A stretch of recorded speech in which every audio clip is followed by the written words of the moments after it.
What's the scariest thing you've ever seen when the world was asleep? I thought working nights meant long hours and quiet halls, but I was wrong. Some things only come out after dark, and once you've seen them, you can't forget them. The night I realized how dangerous silence can really be, I knew my life would never feel the same. And it makes me wonder, if you were in my place, would you have made it through the shift alive? Tonight, we're diving into true night shift horror stories that actually happened. So stick close and keep watching till the end to find out what happened, before it was too late.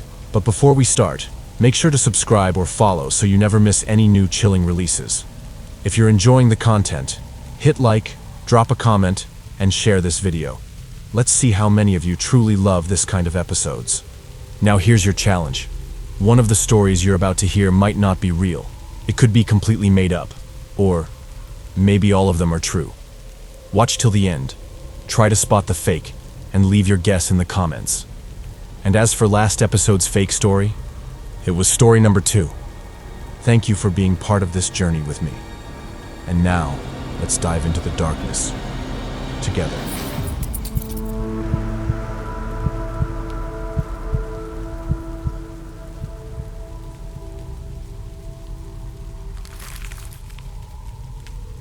I used to work nights as a security guard in a mid-sized hospital on the edge of town. It wasn't one of those modern facilities with wide glass windows and brightly lit lobbies. This hospital was old. Half of it had been renovated into a sterile, functional space, while the other half remained untouched, rotting quietly in dim corridors that smelled of mildew and dust. The place had a strange reputation. Nothing you'd find in the newspapers, but among staff, stories floated around. Patients wandering out of their rooms in the middle of the night only to vanish, lights flickering even after being fixed, and doors that seemed to unlock themselves. Most of the nurses and doctors brushed it off, but those of us who worked security and janitorial shifts at night, we knew something felt off. At first, I thought it was just the atmosphere getting to me. After all, nights in a hospital are unnerving in general. The constant hum of the ventilation, the distant beeping of machines, and the occasional echo of footsteps that weren't yours. It all builds an odd kind of pressure. But one night, I experienced something that I can't rationalize, no matter how many times I replay it in my head. It was around 2:30 in the morning, the dead hour. Most of the hospital was quiet, patients sleeping, staff tucked into their stations, paperwork humming along at its slow, steady pace. My shift usually involved making rounds, checking the cameras, and walking through the wings that weren't in active use. That night, my route took me down the east corridor. It was part of the hospital that hadn't been in use for years. They kept some old furniture and broken equipment there, but otherwise, it was abandoned. The walls were yellowed, the tiles cracked, and the air always felt colder than the rest of the building. I hated that wing. Even the sound of my boots on the linoleum seemed unnaturally loud. I remember that as I turned into the corridor, I heard something strange, a faint, irregular tapping sound. At first I thought it was dripping water, but it wasn't consistent enough. It sounded more like fingernails against glass. I paused, tilted my head, and listened. The sound stopped immediately, leaving me in a silence that somehow felt heavier than before. I told myself it was nothing. Old pipes, maybe a rodent in the walls. But I couldn't shake the tension in my chest. I adjusted my flashlight, a heavy mag light I trusted more than the hallway lights, and pressed forward. Halfway down the corridor, my flashlight flickered. It was sudden, almost like something had interfered with it. I smacked it against my palm, muttering under my breath. The light steadied, but the beam was weaker than it should have been. My unease grew. That's when I saw it. At the far end of the hallway, right where the shadows thickened, something moved. Just a fraction. Someone leaning their head out from a doorway. Messy blonde hair catching a sickly green glow from the emergency exit sign. It was only for a split second before it vanished back into the room, but I know what I saw. My heart thudded so hard I could feel it in my throat. No one was supposed to be in that wing. All the doors were supposed to be locked. I called out, "Security! Who's there?" But my voice sounded weak, even to me. No answer. I forced myself to keep walking. Every step echoed in the stillness, bouncing back at me like I was being followed. I reached the doorway and shined my flashlight inside. The room was empty, filled only with stacked chairs and broken monitors. But the air was different. Sharper. Colder, like stepping into a freezer. I turned to leave, sweeping my light across the hall. And that's when I saw her. In the corner, pressed against the wall, stood a woman. She looked like she'd been carved out of the shadows, pale face, wide eyes glistening in the flashlight beam, messy blonde hair framing her face. She wore a dark jacket with worn patches that I couldn't make out. But the detail that haunts me most was her expression. She looked absolutely terrified. Not angry, not confused, terrified. Like she was hiding from something right there in that hallway. I froze, gripping the flashlight tighter. "Ma'am," I said, my voice breaking. "Are you okay?" She didn't answer, didn't even blink, just stared straight at me with those wide, glassy eyes. I took one careful step closer, raising my light. That's when she moved. Slowly, deliberately, she raised her hand and pressed one finger to her lips in a shushing motion. Her gaze never wavered. My whole body went cold. Before I could say another word, the flashlight sputtered and went out. Just like that, I was swallowed by complete darkness. I've never experienced panic like that before. I smacked the flashlight, twisted the cap, tried anything to get it back on. In the pitch-black silence, I could hear my own breathing, ragged and shallow. And underneath it, there was another sound, the tapping again, closer this time, like fingernails clicking along the wall just inches away from me. When the flashlight finally flickered back to life, the corner where she had stood was empty. No woman, no sound. Just a long, empty corridor, stretching into suffocating darkness. I searched the wing, room by room, trying to convince myself I'd find someone hiding there.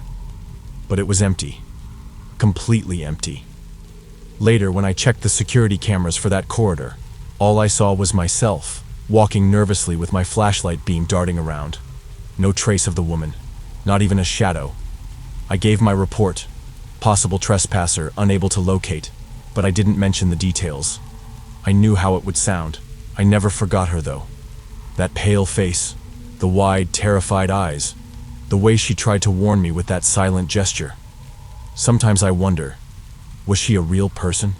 Someone lost in the hospital, slipping past unnoticed? Or was she something else, something tied to that old wing that shouldn't exist anymore? I'll never know. But I do know this. That was my last year working night shifts. Because once you see something like that, once you stand in a dark corridor and realize you are not alone, you don't keep testing your luck.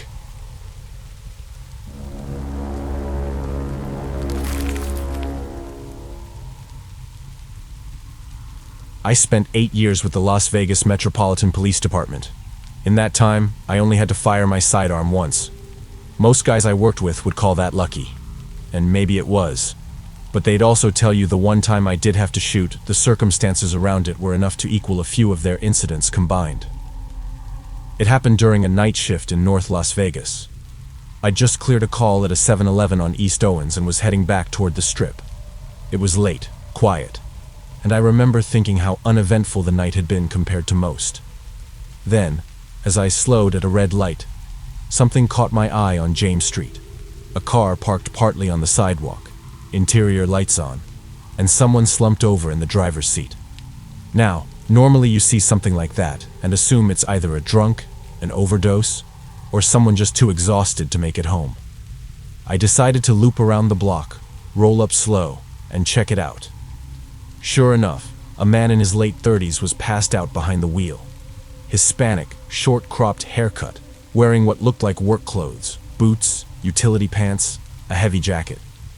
At first glance, nothing out of the ordinary. I checked the passenger side and the ground around the vehicle. No visible bottles, needles, or weapons, then knocked on the window. He startled awake immediately, eyes darting around. One of the first things out of his mouth was, "Oh my God, officer, I'm so sorry. This is my house right here. I just parked and nodded off for a minute. I asked where he'd been coming from. He said he worked nights at a chemical plant in Henderson and had just finished a long shift after being up all day with family obligations. 24 hours awake, no sleep. It was believable. His eyes were bloodshot, his speech sluggish, but not slurred, and I didn't smell alcohol. His ID checked out. Still, something about it bothered me. He'd mentioned Olin Chlor-Alkali as his employer. My cousin worked in that same industrial park. I knew Olin didn't run night shifts for production, only for security. Yet this guy was dressed for line work, not for sitting in a booth with a clipboard. It didn't add up. That's the thing about police work. You develop a sense for when details don't quite line up. The lie might be small, but you learn quick that people with good intentions don't lie to cops over trivial details. So, I told him I'd need to run a quick field sobriety test just to be safe. I explained it as politely as I could, said it wouldn't take long, just a precaution, and then he'd be inside and in bed. He hesitated, then forced a smile and said, "Yeah, sure, no problem, officer. Do you want me to do it now?" There was this weird beat, like he was hoping I'd back off, but I held my ground. That's when things started to change. Instead of stepping out, his arm, which had been resting casually on the window frame, dropped down into the car where I couldn't see it. That's a big red flag in any traffic stop. You keep your hands visible, everything stays calm. Start hiding your hands, and I have to assume you're reaching for something that could hurt me. I told him, firmly but polite, "Hands where I can see them." He immediately threw both arms up, saying, Okay, chill, officer." But the moment we started going back and forth about the sobriety test, his left arm started drifting again. At that point, I had to react. I pinned his arm to the doorframe to keep him from reaching further. He kept saying, "It's okay, I don't have a weapon. I'm just unlocking the door." Then he reached with his other hand, and that's when everything went sideways. In one motion, he pulled a handgun from behind his back and started firing. I didn't even register the first shot, just the burning pain ripping through my left arm. Instinct took over. I dropped back, drew my weapon with my right, and fired through the rear passenger window into his center mass. The exchange was seconds long, but it felt like forever. My left arm was useless, hanging by my side, blood soaking my sleeve. Somehow, I managed to call it in with my right hand while still keeping my gun trained on him. My voice cracked over the radio, but training kicks in even when your body is screaming. He slumped in the seat, gasping, still holding the gun loosely. I yelled commands, half out of instinct, half out of fear. I didn't want to fire again, but I also couldn't close distance to disarm him with my arm wrecked. Then, through ragged breaths, he looked at me and said, "Why'd you shoot me, man?" I was just sleeping in my car. That's something people don't realize about these encounters. Even after they initiate violence, some rewrite it in their heads instantly. I've seen suspects try to stab officers after a pursuit, then cry, "I didn't do nothing," as they're cuffed. Fear twists reality. Backup arrived within minutes that felt like hours. They disarmed him, secured the scene, and got me into an ambulance.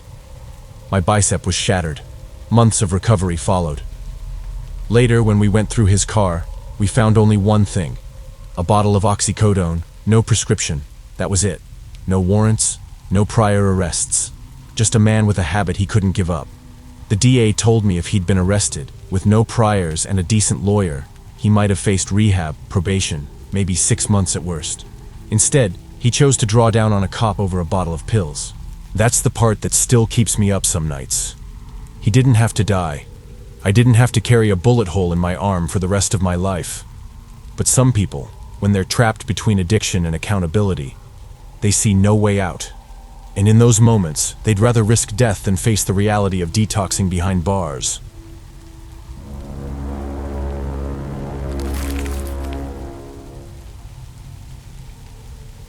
For about 8 years, it was just me and my kids. No child support, no backup plan, no family to lean on. Just me juggling side gigs, sleepless nights, and the constant math of whether groceries or rent came first. I worked every kind of job I could get: cleaning houses, stocking shelves, working overnights at a gas station. One of the last jobs I picked up during that stretch was cleaning a big glass-paneled office building just outside the city. 7 stories tall, gleaming lobby, the kind of place where even the smell of printer ink and lemon polish seemed expensive. The job wasn't bad, nights only. By then, the kids were old enough that I could trust my oldest to keep an eye on the younger ones while I was gone. My shifts were simple: clear the trash, wipe desks, mop the bathrooms, repeat floor by floor until the sun came up. Quiet, predictable, mind-numbing work. But it paid better than most of the other gigs. Each floor was rented out to a different company, except the 7th. That one had been vacant for years. The elevator button for it didn't even light up unless you had a key card, and mine didn't. Management told me to ignore it. So, I did. For the first few months, the job was uneventful. Headphones in, autopilot on. I moved fast because the quicker I finished, the quicker I could grab 4 hours of sleep before packing lunches and getting the kids to school. Then one night, everything changed. It was close to 1:30 in the morning. I was on the 6th floor, dragging a full trash bag down the hall when I heard it. Noise above me. Not the random creaks and hums of an old building. This was sharper. Footsteps, papers rustling, muffled voices. I froze under one of the vents, staring up at the ceiling. At first, I thought maybe the floor had been rented out without anyone telling me. But why would an office be buzzing with activity at that hour? I stood there for minutes, bag in hand, listening to the sounds of an entire floor at work. Phones ringing, keyboards clacking, chairs scraping. The weirdest part was how normal it all sounded, like a busy Tuesday afternoon, except it was well past midnight.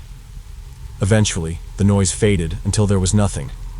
I almost convinced myself I had imagined it, until a week later it happened again. This time, I stopped in the 6th floor break room and listened hard. The same thing: footsteps, voices, typing, but clearer. It wasn't just one person. It sounded like dozens of people. And then, through the ceiling, I heard a single voice repeating a line over and over. I couldn't make out the words, but the tone was monotone, robotic, like someone reading a string of code. The next morning, I asked the building supervisor, Frank, if the 7th floor had been leased. He barely looked up from his computer. "Nope," he said. "You hear something?" "Yeah," I admitted, careful not to sound too freaked out. "There's nobody up there, just leave it alone." So, I tried to leave it alone, but I couldn't stop noticing it. Every few nights, the noises returned. Sometimes it was a whole staff meeting. Sometimes it was just one person, sobbing. Once, I swear I heard the elevator ding upstairs and a voice call out, "Welcome back, Mr. Anders." The scariest part? I started recording it. Every time I passed the vents on the east corridor of the 6th floor, I'd set my phone to voice memo. I heard everything. Conversations about project deadlines, frantic typing, somebody whispering that they were lost and cold. But when I played the recordings back, nothing. Just my own footsteps and dead silence. I tried rationalizing it. Maybe some leftover speaker system piping in old recordings, or some kind of tech prank. But it didn't explain the details, the little girl humming one night, or the way the ceiling tiles rattled when it sounded like someone ran across the 7th floor at full speed. It got under my skin. I stopped wearing headphones. I changed my cleaning routine to avoid the 6th floor until early in the shift, so I didn't have to hear the voices at the end of the night. But no matter what I did, the sounds found me. Then came the night I saw him. It was just after 2 a.m. I was taking the stairs down from the 4th floor when I heard the elevator ding in the lobby. I looked up in time to see the doors slide open. A man stepped out. He was sharp, charcoal suit, black tie, carrying a sleek briefcase. He looked like every lawyer I'd ever seen on TV. He didn't look at me, didn't acknowledge me at all. Just walked calmly across the lobby, pressed the other elevator button, and stepped inside. Curiosity got the better of me. I followed from a distance. He pressed the button. The panel lit up red. Floor 7. I stood there in shock. That button was supposed to be dead. The doors slid closed and the elevator rose. The panel above the door showed it stopping on 7. Then nothing. No return trip. That was the moment it clicked for me. This wasn't just noise in the vents or some practical joke. Something was happening up there. Something behind the drywall and locked panels. The following week, I made up my mind. If I saw that man again, I'd follow. And I did. Same suit, same briefcase, same blank face. He rode the elevator up at exactly 2 a.m. This time, I was ready. I waited 2 minutes, then swiped my badge against the lock panel. For the first time ever, it beeped. The light for floor 7 came on. The elevator shook, then started climbing. No music, no warm glow. Just a dim hum carrying me into the dark. When the doors opened, I stepped out with my phone flashlight raised. The 7th floor was nothing like I expected. It was ruined. The carpet was gone, drywall cracked, wires dangling from busted switch boxes. Broken chairs were stacked against the walls. The air was damp and sour, carrying a faint sweet rot that turned my stomach. It was impossible to believe that just minutes earlier, I'd heard what sounded like 100 people working above me. "Hello?" I whispered, even though I didn't want an answer. At first, nothing. Just silence. Then a heavy footstep. Out there in the dark, just far enough away to make me question it. "Who's there?" I called out, my voice cracking. Another step. And then a voice. Low, muttering, in a language I didn't recognize. I jabbed the elevator button with shaking fingers. As the doors began to close, a burst of static roared down the hallway, deafening, like an old TV turning on full blast. In the flicker of my phone light, I thought I saw movement, something shifting just beyond the beam. I hit the close button over and over until the doors sealed me in. When the elevator finally deposited me back in the lobby, I could barely breathe. After that, I never cleaned the 6th floor last again. I got it done early, fast, and never lingered near the vents. Frank didn't ask, but I think he knew. And every so often, when I was leaving near 3 a.m., I'd see it. The elevator rising again, floor 7 lighting up red.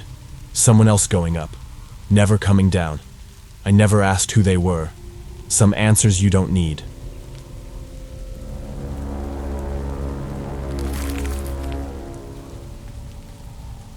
If you've made it to the end of this video, let me know in the comments which story creeped you out the most, and if you could survive only one of them, which one would it be? Don't forget to drop your guess. Which story do you think was the fake one? Also, if you enjoyed the episode, hit super thanks if you're on YouTube, or send us some stars if you're on Facebook to show some love and make your comments stand out.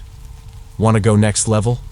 Get early access to upcoming episodes, exclusive members-only content, and much more by joining our YouTube membership or becoming a Patreon supporter. Trust me, you don't want to miss what's waiting there for you. Don't forget to like, share, and catch up on our previous episodes. And now, stay tuned for the next horror episode.